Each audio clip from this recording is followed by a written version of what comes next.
You want to go into business for yourself. You want to stop working for someone else. And you have so many ideas you know you'll be great at. The problem is you just don't know where to start. Everyone keeps telling you you need to take one of your many ideas and pick it and niche down, because doing more than one thing just isn't going to make you successful. Well, doing just one thing seems boring, right? Trust me, I get it.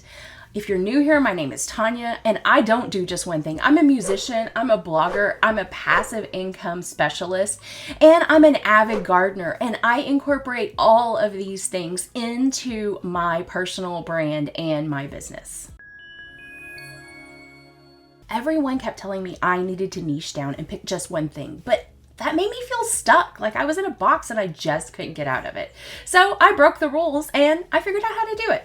So let's talk about it. Maybe you're feeling stuck like that too. You keep being told you need to niche down, but you want to pursue more than one thing. But also at the end of the day, you've got bills to pay. You have rent you need to make, or a mortgage you need to cover. You need to support your Starbucks habit.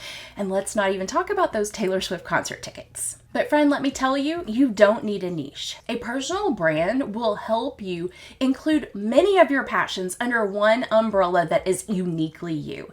It's what's gonna help draw your exact ideal audience to you. Not exactly because of what you do, although they are interested in what you do, but because of who you are and because they trust you and they know that you can help them. Maybe you love to make jewelry, but you also want to pursue writing. Or you're a piano teacher who loves to teach music lessons, but you also have an interest in video editing. Or maybe you're a fitness enthusiast and you work in a gym, but you also have this fascination and interest in making really good food. All of those can work for you. You just need to nest each facet of your interest under an umbrella that is your personal brand. So let's talk about how to do exactly just that. So how do you incorporate all of your interests into your personal brand umbrella? Because if you have a jewelry business and all of a sudden you start talking about writing, your audience is going to be really confused, right? Well, you can start simple. All you have to do is start including your books and manuscripts in the background. You can add them into your stories as well. Taking a break from jewelry making because you're working on writing a novel because you enjoy it and it inspires your creativity to make jewelry. You can also throw in an introduction post at the beginning of the month that talks about all of your multiple interests. For example, my introduction post may be that, hey, I like gardening and my new green stalk is one of my favorite things. I'll link that down below, by the way, if you're interested in something like this. And then you can repurpose that exact same introduction post into your Instagram stories or your reels. Slowly start incorporating more of your writing content into your jewelry making social media posts. And from there, your audience is going to grow with you. They're going to start to understand this love of writing as well as your love of jewelry making. That is how you get your audience to transition along with you.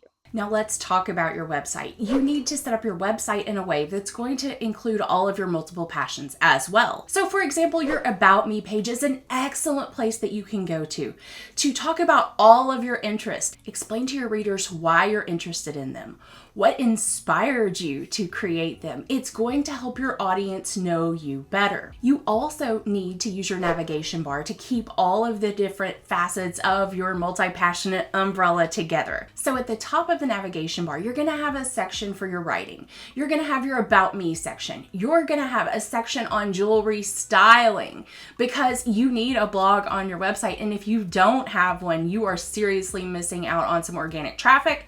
I have a membership that can help you with that. I'll link it down below.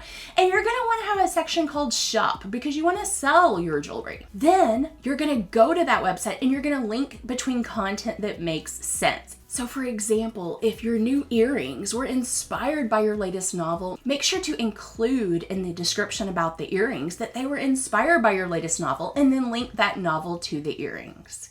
And when you're writing about that novel on the page that's selling the novel, be sure to link back to your jewelry that novel inspired this entire collection of jewelry. Your readers are going to want that jewelry because it is directly connected to the novel that they love too. Now that you've introduced your audience to your multiple passions, you can start including them in all of your content. Plan out your monthly social media content to include all of your different personal brand pillars and interests. But in order to make it all work, make sure that you have similar branding.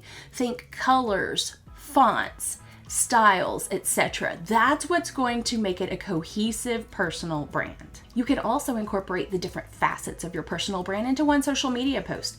Say that you like books and writing and you also make jewelry for a living. Take the earrings you just made and set them up in a social media shot against a background of books. Maybe your earrings are laying on top of your most recent novel. You could also take photos of yourself reading your favorite books, wearing your own jewelry.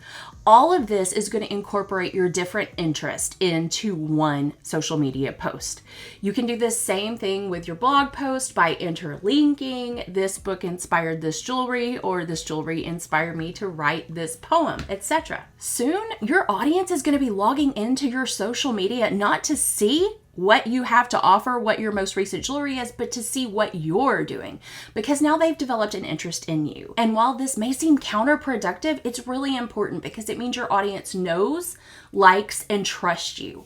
And if they know, like, and trust you, they're more likely to buy your product or service. Because at the end of the day, people who follow you for you are going to be your best customers. They're going to recommend you to others because they're going to consider you their friend. So to that person who told you you have to niche down if you want to be successful, well, that's just plain bad advice.